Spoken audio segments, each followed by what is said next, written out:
Awesome. Welcome, everyone. Happy Thursday. We're excited for our live today. We have our amazing Michael Grigery with Click Call Sell. He's a close partner of ours, so we're super excited for this. It's going to be a lot of fun. As we are getting started, Michael, how did you get into what you're doing now? Great question, Caitlin. Thank you for having me too. We've been looking forward to this. I've been looking forward to this for a really long time. So I'm excited to be here. Get into this. How long of an answer do you want? Do you want the 30-second answer or the 4-minute answer? Um, 2 minutes. I'll split it and I'll do it in the yeah, middle. let's go a good happy medium. Let's go. Okay. So I kind of fell into it. Most people have seen the movie Happy Gilmore.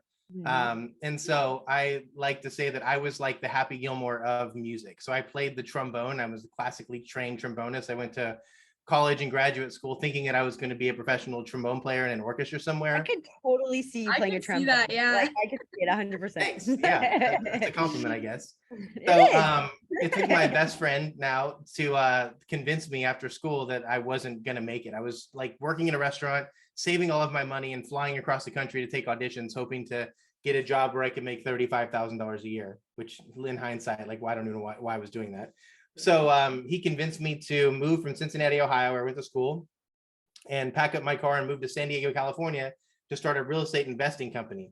This was in 2007, 2008. I literally had no idea anything about business. I was a musician. So that's why the Happy Gilmore, like his name's Chris. I was like, Chris, I play the trombone. I don't need to do business. It's fine.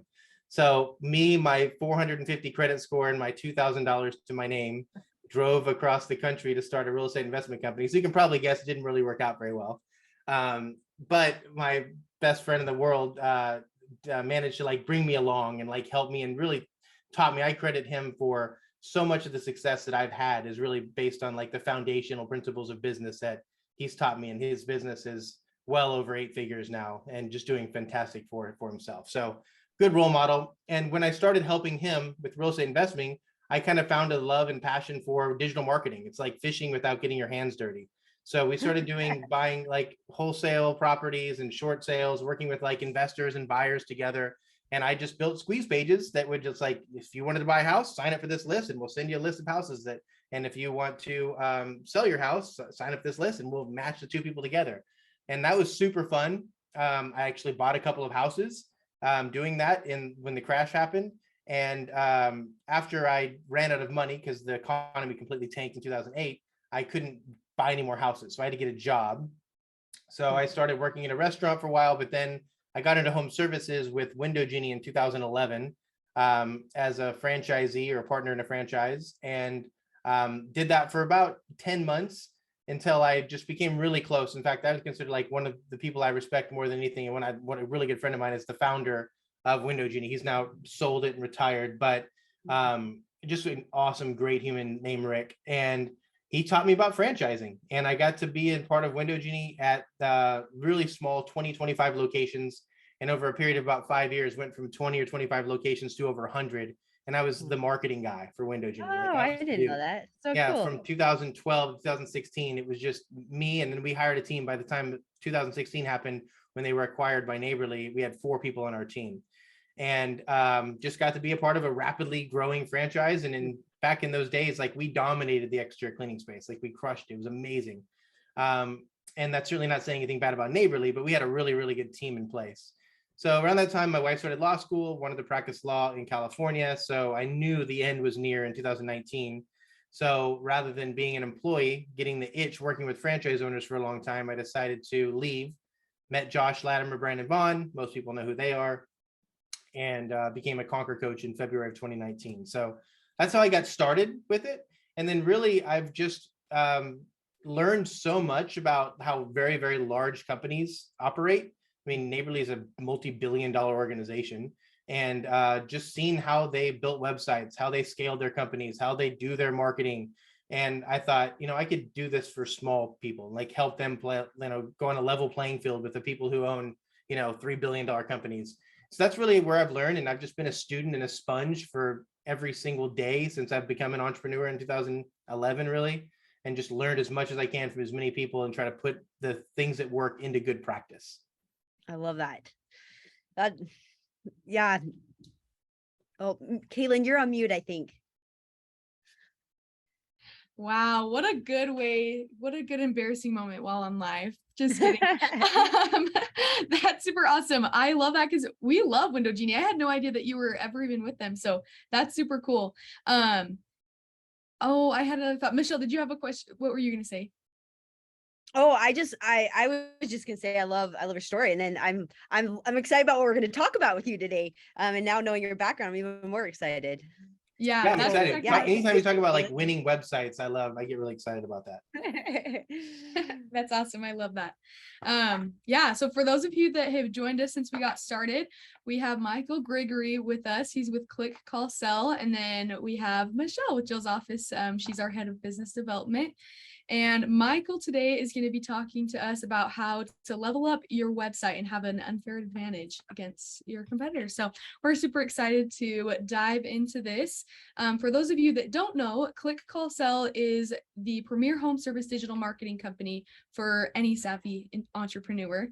So helping you turn your data into action. So we're super excited to have Michael on today, help you have a world-class website design that's comprehensive, real-time reporting, and just on-demand expert support. So we're super excited to have you here, Michael. And we will turn the time over to you. Okay. So I guess winning websites or dominating with your website, most home service businesses, tell me if you guys can relate to this, start in one of two ways. You were a technician, a doer of things, and you thought you have a bad boss and you can do it better. So you kind of went rogue and kind of started doing your own thing. You started as a side hustle. You had a job but needed extra income, so you started, mowing lawns or washing windows or whatever it was on the side. Or you lost your job and said, what am I going to do now? And you started doing a thing. So one of those three reasons. And because of that, a lot of people that start a home service business, they're not marketing and branding experts. They're doers. They're really good at a thing and a practice, where they have a desire to be really good at a thing. And owning a business and certainly marketing are something that comes later as you start to get better at running it. Your acumen raises just by real world experience. So that's one of the primary advantages that like a franchise organization will have, is the people that don't want to build their own brand and that they have cash, they were, an executive or, upper management somewhere that have, created a nest egg for themselves. They want to start a business, are coming into the franchise organization with an awesome website, an awesome process. And it really kind of gives them from the beginning a couple steps ahead of somebody else, because they get to use all of the resources that a franchise has. And so starting out, you're naturally going to be at a disadvantage because you probably don't have enough money to buy an awesome website. You probably don't have enough money to hire an awesome photographer to do the things you need to do to build a brand. And you certainly don't have a brand that has any awareness because you're probably starting something from scratch. And so you're, as a new business, whether you're stage zero, $0 to $1, $1 to $100, you come with a different set of challenges. So if you're listening and you're a brand new person, like in year one or year two, and you're trying to figure out how you're going to be one of these larger companies, I'd say one of the foundational principles of business is to build a brand that people will recognize and people will know. You don't have to have this crazy logo that, Ryan Kettering and Prolific Brands does for you from day one, but you need to aspire to something like that so that you know that you're going to build a brand that people recognize. I wasn't planning on doing this, but I'll show you something really cool. People ask me all the time about logos because we've built 160 websites in the last 12 months. And they say, before we build a website, should I redo my brand? And I always show this, and it's probably not going to come through because of a glare or something, but have you guys ever seen this before? Apple computer. No, that's how it started. Yeah, my great uncle, Ronald G. Wayne, you can look him up, I'm sure where it is. Yeah, Ronald G. Wayne. He was one of the three founders of Apple Computer. Designed the first like hardware for their company, and also designed their first logo. And I go back to tell that story. If you look at the history of Apple, I think that was made in like 1976, and all the changes to their logo and all the changes to the brand and what they do as a company, it's crazy how much they've changed. And so you're not going to have a window cleaning or a lawn mowing company or handyman company as big as Apple. It's just not going to happen. But you certainly can think about the brand and how it's like changed over the years. Certainly. Another one I like to use as an example is like Hyundai or Kia. Remember 10 years ago, to think if you were to drive a Hyundai or a Kia, you're like, those are trash, you're poor, right? Now, I mean, I want to tell you, ride, those are sick cars. Like I want a Hyundai, or a Kia. So that's just, you can re-identify yourself, and you can change, who you are over time as you grow and you learn more about business, because the person you are today, the leader you are today, the brand you have today may look different in 5, 7, 10 years based on yourself, your acumen, your team, technology. So being able to re-identify yourself over a period of time is really, really important. So the point I want to make is it's all about the foundation. Like, who are you? What is your purpose? What is your why? What drives you? What are the core foundations and core beliefs of your organization? And that's really where you build your brand around. That's what is going to attract people to want to work with you and do business with you. And so you don't have to have a Wise Coatings, like this amazing, beautiful logo. I'll use a Dan Plata. I love using Dan Plata as an example. I love Dan. Yeah. Blue Skies Recruiting, Blue Skies Bookkeeping, all the Blue Skies stuff. His logo is not very good. Like, I'll publicly say it, it's not very good, but he owns multiple seven-figure businesses. Dan.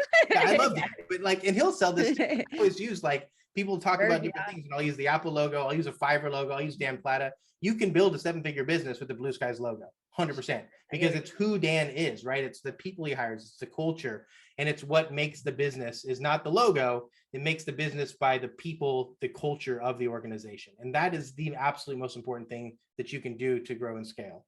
Marketing companies leverage and take advantage of what the clients have. If you don't have any photos, what's the marketing company going to do? They're going to use either A, stock photos, or B, licensed images that they've purchased before. And it's certainly not going to emphasize your brand, your team, your culture, your techs, right?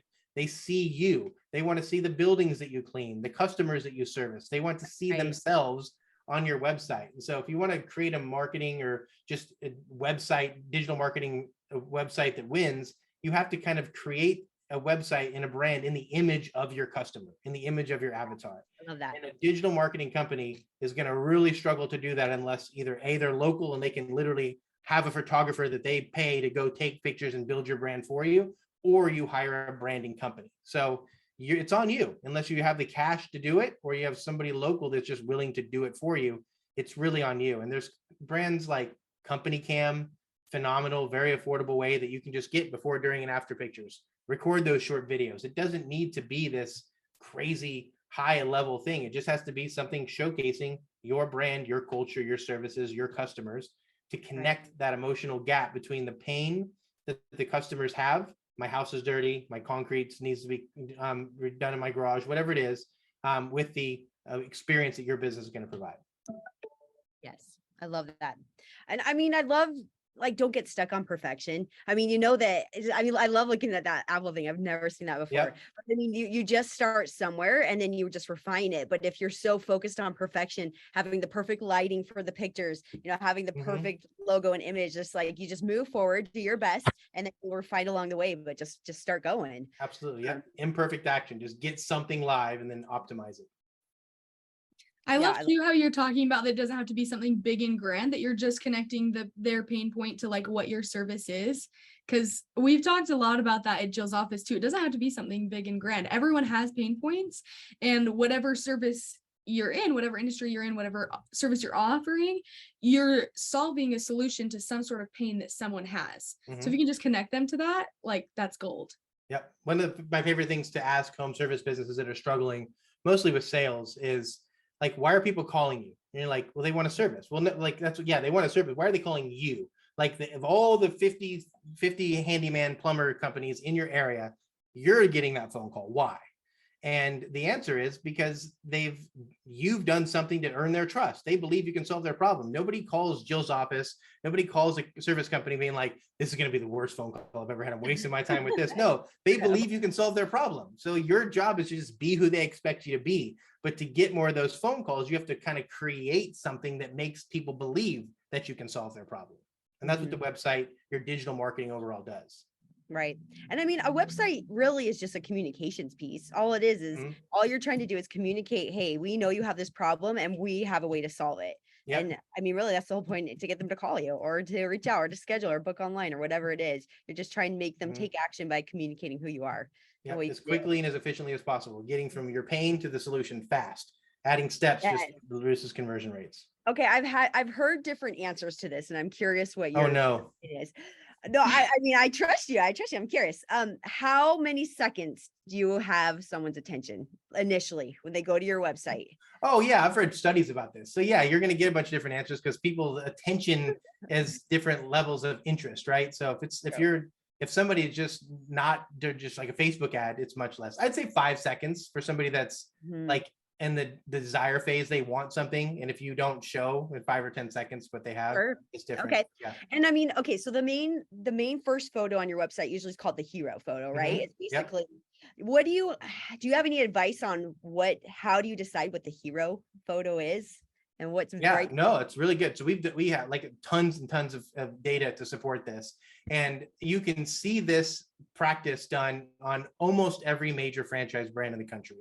And that's going to be a couple of different things. It's going to be a smiling person facing the camera, and the energy and the direction is pointing at the call to action. I loved using Mr. Rooter as an example. You go to Mr. Rooter's website, it's a plumber like holding his toolbox, facing the sign up button, like find your location. He's Never literally thought of that. looking at it. Yeah. So the energy is pointing to where you want it to be, and he's smiling and he's really happy. You go to another one I love to use as an example is 1-800-GOT-JUNK. Phenomenal brand, phenomenal website.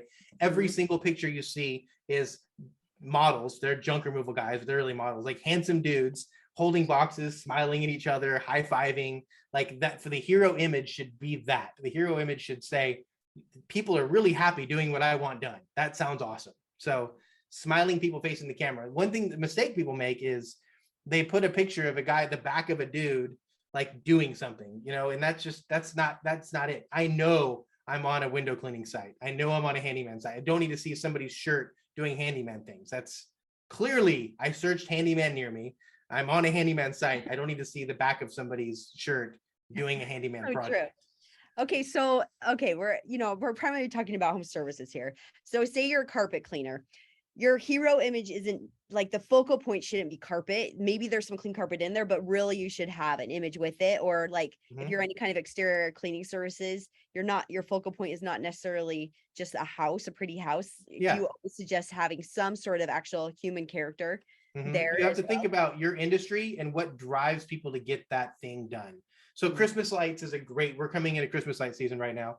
Plug for Jill's office. You guys are crushing Christmas light, by the way. I've talked to 2 people I coached this week that you're booking a higher percentage of calls than their office staff is. So like you're getting an overflow, and they're like, we might just switch to Jill's office because they're booking more estimates than our internal team is. So I love it. Huge plug for that.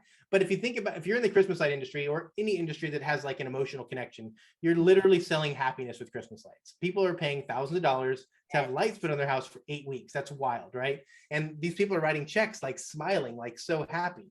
And so you want to figure out what is the driver of the service that you're doing. So for window cleaning, pressure washing, certainly gutter cleaning, there's not emotional. It's like, this is a task. It's a honey-do list.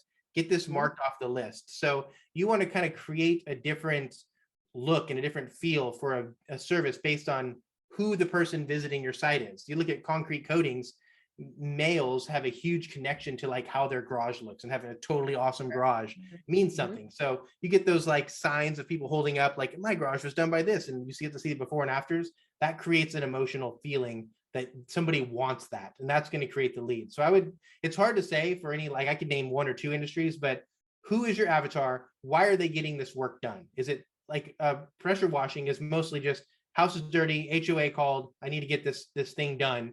So how quickly and efficiently can I get it done is what they're looking for. Painting, interior decorating, designing. Now it's more of a process. You need to connect that. What are you looking for? What kind of paint? Matt, like I want to come to your house and like show you all these amazing things. So each service will have a different avatar, a different reason why they're visiting, and tapping into and understanding who that is and what do they need to see, what do they need to read, what do they need to watch to be able to connect those dots. That makes sense. Yeah. Okay, let's talk call to action buttons. What are your thoughts on that? How do you make an effective call to action button? How many should you have? Where do you place them? What's the science of that? That's really good. So we really follow StoryBrand. Donald Miller, great book. So StoryBrand is really important. If you look at, again, going back to the franchise, look at exactly what they're doing as a framework and a philosophy to it. It's literally the same thing. It doesn't just have to be Neighborly, it could be Service Brands, any one of these national holding franchises, they're all doing the same thing.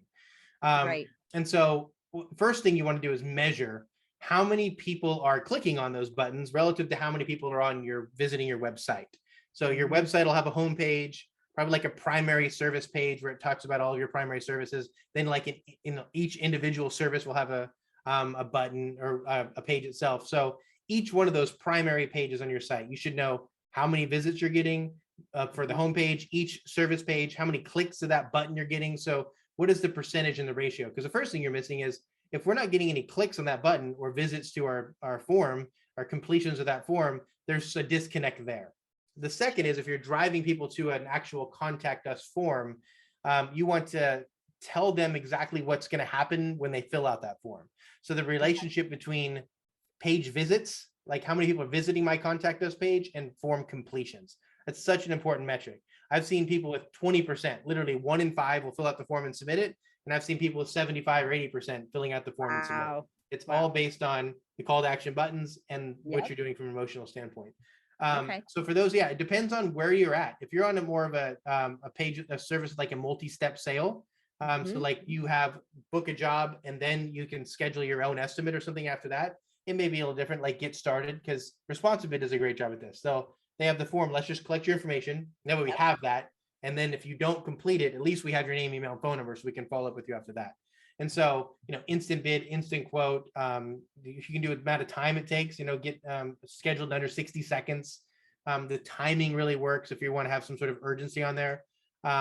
Get Started. There's so many. What I would say is just measure the success of how many people are visiting your site, how many people are clicking that button. And if it's wrong, change that button. It's just hard. There's dozens of things you can say that work well. Sure. No, that makes sense. What about, sorry, go ahead. Leah also has one thing before I go. So on your contact us page, one thing we're seeing that works really well for clients is you have your form. Next to the form, which would be on mobile above or directly below, but I'd prefer it above, have the owner record a 30, or the face of the company, whoever that is, record a 30 to 45-second video explaining what's going to happen on the quote. So, hey, this is Michael with Click I'll Sell. Thank you so much for visiting our page. Here's what's going to happen when you fill out the quote. We're going to have a territory manager who's bid 1,500 plus jobs come out to your house. They're going to do a comprehensive estimate, 32-point checklist. You're going to get to have all that for free. So you can see the cleanliness of your gutters and your siding and your roof and all these things you'll be able to have as part of our comprehensive estimate. And then after that, we'll get you scheduled and you'll be done in the next, right now we're booking 1 to 2 weeks out. So tell them what's going to happen, and that'll increase the likelihood of getting that bid completed on your site. I love that. You spoke about the contact page. Do you have an opinion on whether you should have an all-in-one page that, just has anchors that goes through the different sections, or whether to actually have separate pages like an about us, a contact us?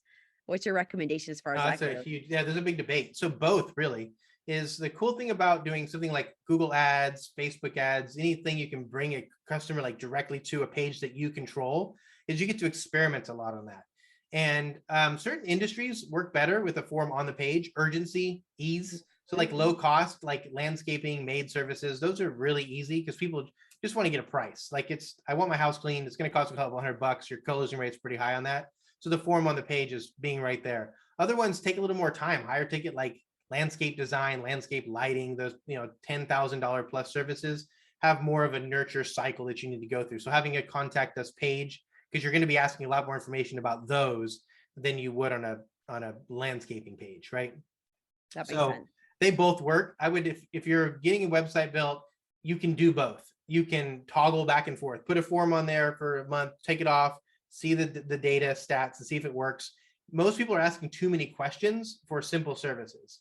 So you don't need to ask 15 different questions on a form. They probably don't know who you are and they're going to get tired of doing that. Collect their information and let your estimating process, let them schedule their own estimate, which is fantastic, or get them on the phone to start to build that credibility talking to somebody on the phone. Okay. What about web chat?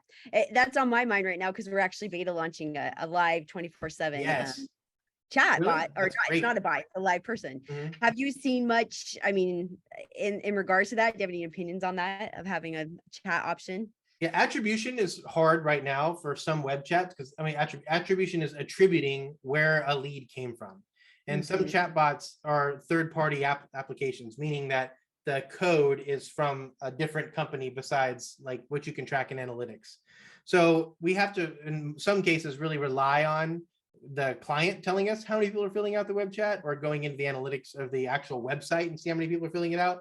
But it's amazing. You're going to crush it with web chat, because not everybody uses it, but the people that do, as long as you can respond quickly, because nobody wants to sit and wait 5 minutes on a website. Well, especially for like a home service, you can get responses really quick by getting somebody to answer a phone. As long as you can be on it, they work really, really well. And the goal is really just to pick up the phone and just get something scheduled, or send your scheduling software so they can schedule their own estimate. Sure. Yeah. You're going to crush it with that. Okay, I want to know, when you go to a website, what is like your fingers, it's like someone scratching their fingers down, like what just drives you nuts when you go to a website with all the expertise that I've you seen have? a lot of bad websites.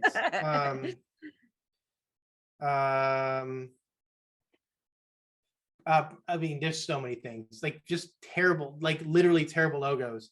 I think, okay, number one thing is, when you're in a trade, I don't know if people like to call painting trade or something, but if you're in a trade that is visually a visual trade, let's use painting, and you've got a terrible logo, nobody's going to call you. We had this guy that wanted to build a website. He built his own website as a paintbrush with a C around a paintbrush. I hope they don't listen to this. And it was black and white. When they drew, and he said, I did it myself. Like, you're a painting company, you're an artist. That is terrible. And so we're not going to be able to build you a website with a black and white logo with a paintbrush and C around it that you made. So I'd say bad logos, people that have unrealistic expectations of something when they give you a bad product to start with. That's probably what drives me the most nuts. That makes sense. Yeah, I mean, branding is so important. So important. I mean, to someone, okay, let's talk, you talked about like a beginner. What about someone a little further in their development? Maybe they have a website up. How do you know, like, when you want to relaunch it in some way? I mean, I know, okay, here's the thing about, having a business is you get so used sometimes to what your logo, your website and everything, that you're sometimes like wanting to remodel, but it's not necessarily always you need to. It's just you're so used to it, but it doesn't mean other people are sick of it. At what point do you recommend, okay, yeah, let's kind of give you a makeover? Yeah.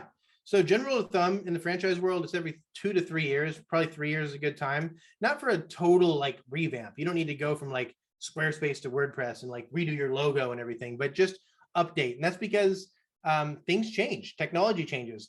What people want on a website is different, a couple of 3 years later. So just completely revisiting it. And we do this, I mean, I can't even say how many times, weeks, multiple per week. We do this where somebody is high 6, low 7-figure business, and they're ready to have their website done. And so doing an audit, don't ever work with a company that is just blindly going to say, oh yeah, we can redo your website. Just give us $5,000. There's a lot of work that goes into it. How many visitors do you get? How many visitors per page do you get? What's the time on page? What's the bounce rate? What's working? What's not working? How many backlinks do you have like for each specific page? Because you don't want to lose those. Like, there's a tremendous amount of work that goes into it. But once it's done once correctly, then you can just continue to be doing refreshes, hopefully over a long period of time. There's benefits to having a smaller site. It's lower cost to build, and it's really easy to build with a strong foundation, build out pages.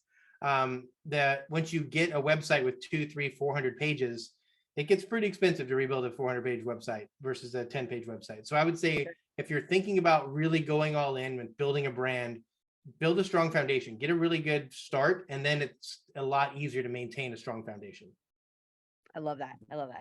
Well, I want to give a little shout out to Click Call Sell. We actually recently did the big thing. We were on Wix, we moved over to WordPress, and your team was phenomenal. I mean, I was just so impressed by how organized they were and just took us through the whole process. You built a great team that's done amazing work. So I mean, if anybody wants, tell us a little bit about everything that you do for companies. I know you build websites. Are there other parts to that as well? Yeah. So I started out just only doing Google ads. It's what I was doing as a marketing director for Window Genie from 2012 to 2016. That's my primary. I bought Google ads for all the owners, and it worked really well. Then we hired somebody that took that over eventually. But when I left, I just started doing Google ads because I knew it really well, and it was pretty easy. So we started having a lot of success with Google ads. So we started doing landing pages for people that had a terrible website, like we just mentioned. And then that became building websites. So then we started building sites. So Google ads, landing pages, and now websites. once we did that, we started to move into other avenues. So local service ads really took off. If anybody listening to this is not part of Google local service ads or Google Guaranteed, you absolutely have to be on that. So get on that. And then we added Facebook ads in 2021. So January of last year. It's almost 2 years ago. And then this year we started offering SEO as a paid service. We do technical SEO, but we started doing like on-page SEO as well. So pretty much everything. We're not doing TikTok ads, like pretty much, I mean, everything. And one thing, I sent out a monthly newsletter to our all of our clients. We have just over 200 now. Awesome. Is that we're at the point in time in our size that like we can literally do anything. Like there's nothing we can't do. And our attrition rate is really low. We retain like 95% retention rate. It's crazy how high our retention rate is. And we do that because we deliver success. And I had a call earlier today with somebody that marketing companies should be more of a partnership. You know, if you need better photos, it's the marketing company's job to tell you you need better photos. The partnership aspect, that's what's so important, is working with a company that can deliver what you need in a timely fashion and that understands the needs that you have. Because there's nobody doing the secret magical stuff. Like you're all doing the same things. You're running Facebook ads with images and you have text and you're sending chatbot. You're doing Google ads with the same keywords everybody's doing. You're building websites the same way everybody's building websites. You want to work with a company that understands you and your goals, your customers, and can deliver the needs that you have. And it will be work on your end. It will be work for you to maybe get a new logo redesign, maybe get better photos taken of your brand. But the partnership is what you're looking for. And I feel like that's what we do a really good job at. I love that. That's amazing. And so if anybody wants to learn more about your services, they just go to clickcallsell.com. Yeah, visit our website. I do all the 30-minute good fit calls to make sure we're bringing the right people in. And I have a network of people that I refer if we're booked out, because we do offer exclusivity for websites. So if we're booked out, I have a network of people that we refer if we are full in that area. Okay, that's good to know. Well, awesome. Well, do you have any final thoughts, final truth bombs you want to lay on us? No, this was great. I mean, I talked a lot, but it was great. I love this. I love helping and serving people, and I'm a big fan of Jill's office, especially hearing all the amazing success from the people I coach in Conquer program. I love it. We're the perfect partnership because you get their phone to ring and then we love to answer it. So definitely check out if you're needing any kind of help with any kind of website or digital marketing. Definitely reach out to Michael and his team. They are phenomenal. And we personally experienced it and heard from tons of other people as well, how amazing they are. So thank you so much for being here with us today and just sharing a few tips. And thank you. Yeah, we just really appreciate you. Thank you, Michelle. Appreciate you too. Enjoy the rest of your day. Thanks, everyone. Bye.